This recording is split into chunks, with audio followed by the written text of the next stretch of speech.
New England Patriot with no socks on. That could be a big deal. All right, I'll be back over there in a minute. But right now I have joined Schefter in the Domino's pregame headquarters to take a look at the coaching carousel, which has been this year somewhat unlike anything we've maybe ever seen before. We have Mike McCarthy yesterday in Pittsburgh, so we know about that one, but it has been an unbelievable few weeks. Well, we have the vacancies that have been filled in New York with John Harbaugh, Baltimore with Jesse Minter, Atlanta with Kevin Stefanski, Tennessee with Robert Saleh, and Miami with Jeff Hafley. So now let's go to the vacancies that currently exist. And today's games could play a role in all of them. Buffalo had a really good interview with Brian Daboll, the former Giants coach, and Joe Brady, their offensive coordinator. Philip Rivers also impressed them and is going to have a chance at this job as well. But a name to watch in Buffalo would be Davis Webb, the Broncos quarterbacks coach, who very well could come out of the cycle with a head coaching job. Buffalo can't speak to him if Denver wins today. If Denver loses today, Buffalo would interview Webb early this week. If Denver wins, the Raiders could speak to him because they already have, and they have plans to meet with Davis Webb this week no matter what. Davis Webb square in contention right now for the Raiders job. The Browns met last night with Anthony Lynn, the Commanders' run game coordinator. They're scheduled to meet with the Rams' passing game coordinator, Nate Scheelhaus, in Los Angeles on Monday, and Jim Schwartz, their defensive coordinator, still looms as a favorite in Cleveland. And in Arizona, Mike LaFleur, the Rams offensive coordinator, Raheem Morris, the former Falcons coach, and the Jaguars defensive coordinator, Anthony Campanelli, all in play. But again, the big news yesterday was McCarthy, Pittsburgh. The Steelers feel like they're going to their roots, somebody that knows the city, somebody that understands the franchise. He's always wanted to coach that team.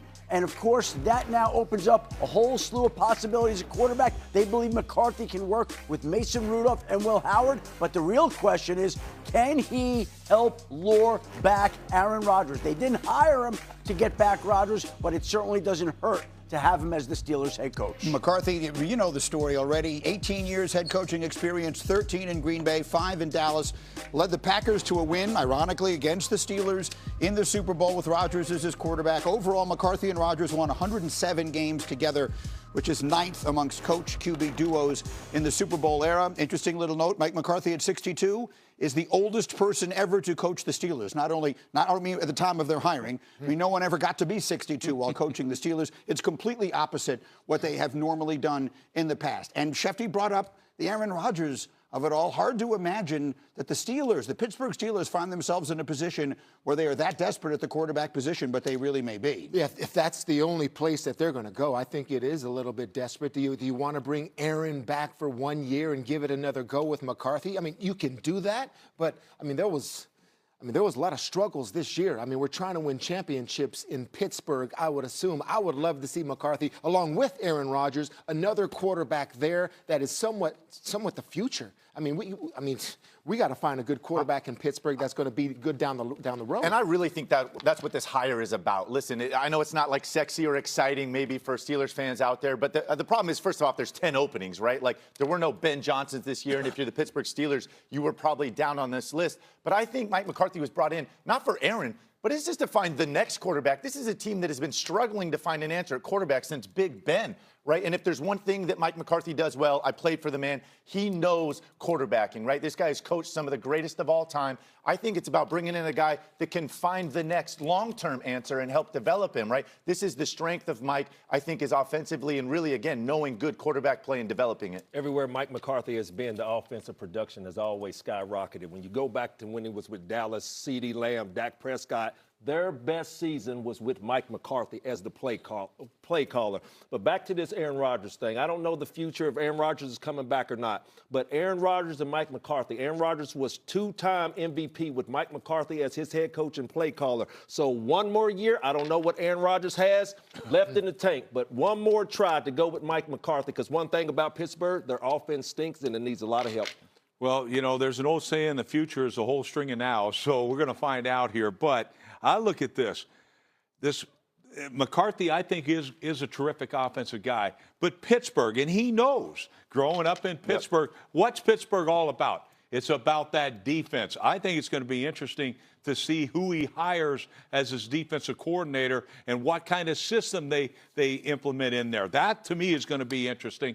But look, available? Mike McCarthy, what's that? Are you available? Yeah, the money's right. Okay. But anyway, you know me, I'm all about the green stuff. But but no, I mean, in all seriousness, like, this guy knows about it. And to me, their defense let him down. All right, it wasn't just the offense. The offense was sometimes up and down, but their defense wasn't as good. And so what can he do to bring that back as well and bring that fire back to Pittsburgh? It's going to be interesting. I think regardless of whether or not Aaron comes back for one more year, this Steelers team and organization has got to invest again in a long-term answer, potentially someone that can sit and watch, right, a veteran play, and then when he steps in is ready to go. But they've got to be aggressive, I think, and try to find a long-term solution. And it's a little bit different because the long-term answer, you have different needs. But if you go with Aaron Rodgers, it's like, how do you make him succeed and be successful for 1 year? Okay, then you have to protect this man up front. I mean, this is a guy that is 42, 43 years old. You have to play. Your play calls have to be according. I mean, the players around him have to match that. It's a lot different than if you have a young player developing. It's worth a note that the Steelers didn't fire Mike Tomlin. He resigned. So maybe they don't feel, as I think a lot of others do, that they need a reset there. And you don't reset with a 62-year-old coach and a 43-year-old quarterback. That's not restarting not a reset. anything. Yes. That's sort of continuing what you've been doing, and what you've been doing hasn't been working. Maybe that's the way they view it. One way or another, we'll like any other day. Man, this is the game before the big game, and a lot of players look ahead to the big game. This is championship. You can't look ahead. Hell, Rex lost 3 championship games. It's his favorite, right? In a row. I appreciate you bringing that up, my good friend Randy Moss. Right. I still not over that damn you feel thing. you're so close. This is the one you don't want to lose because you'll remember it forever. They're playing in Denver, then they're playing in Unfortunately. Seattle. Jason Kelsey, our buddy Jason Kelsey is with us for the entire show today. He's got lots to say, but it starts with Adam Schefter, as always. Oh, no, we've got the reporters all over the place. We have all 4 teams covered for you today. Dan Graziano's covering the Patriots. Sal Paolantonio's covering the Broncos. Kimberly Martin has got the Rams for us today, and Jeff Darlington is with the Seahawks in Seattle. And, as I was beginning to say, Adam Schefter has all the stories of the day. Shefty. And I know Rex has lost 3 times on this day, but Greeny and I have never lost for the record on Championship Sunday. We remain unbeaten. All right, the Denver Broncos. Bo Nix, their quarterback, underwent surgery this week. It is expected to sideline him 12 weeks. For anybody hoping for some mile-high miracle in the event Denver wins today, for him coming back to the Super Bowl, that's not happening. He can't put any weight on the ankle for 4 weeks. He's out 12. Jarrett Stidham steps in, and as Sean Payton said this week, I'm not worried about Stidham in this game. I'm worried about everyone else and how we play. They believe in Jarrett Stidham and what he can get done today. Meanwhile, Sam Darnold is still dealing with that oblique injury that he suffered 2 days before last week's divisional playoff game. He split reps in practice this week with Drew Lock, did not throw any long passes, all short and medium throws. They expect him to air it out later today. He will start, but that still is an issue. And Zach Charbonnet is out for the year with the torn ACL. Kenneth Walker now becomes the workhorse. And we mentioned the Denver Broncos having to turn to Jarrett Stidham. Well, let's take a look at everybody's backups today in the event that they need to turn to their own backup quarterback today. Josh Dobbs in New England, Sam Ehlinger for Denver, Jimmy Garoppolo with the Rams, and of course Drew Lock with the Seahawks. And how about this? This is the 7th time in 12 seasons that Jimmy Garoppolo's team is in the conference championship game. This is a Jimmy G kind of day, Greeny. He started a bunch of them. I love how Shefty always does that. You never know. These guys are one hit away from all of a sudden the entire thing resting on them. But the big story today, really something unlike anything we've ever seen, is what's going on with Denver. And we'll start our opening kicks there. Alex, the Broncos, this is something that they are going to try and get accomplished that would be almost unprecedented. Yeah, unprecedented. Let's start it with that game, fellas, huh? AFC Championship on the line. Pats at the Broncos. And Jarrett Stidham, the 7th-year quarterback, making only his 5th career start. Damn, fellas, he hasn't thrown an NFL pass in 749 days.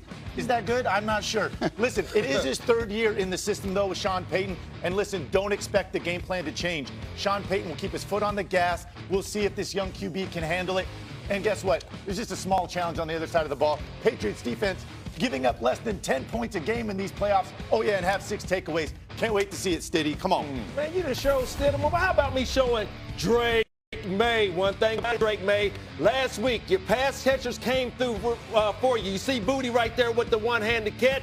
Diggs showed up big, and one thing about it, Douglas on third down, you got all the weapons working in the middle of the field, but one thing about this defense led by Vance Joseph, the defensive coordinator, you got Benito, you got Cooper, you got Allen. Their knack to get the ball out of your hand, Drake May, is a must. You can't advance, do not punch that ticket yet, New England. It's going down in Denver. Cannot wait to see this one here, Brew. Well, you heard about Schefter talking about how Zach Charbonnet's out for the season with an ACL. Enter Kenneth Walker. This guy's the most dangerous back, one of the most dangerous backs in football. Big, explosive back that is vision, burst, speed. He shows it all.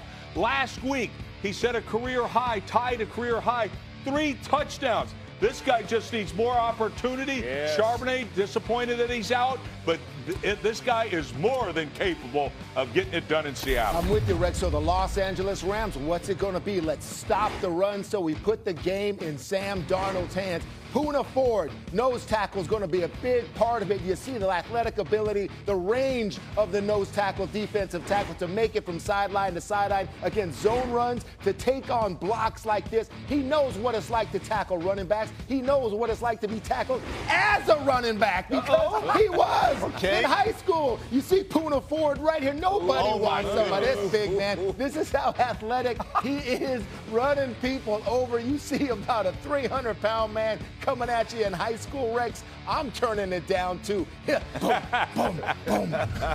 Poona Ford, have a big day, man. Where did you get that tape? I know people. You were expecting the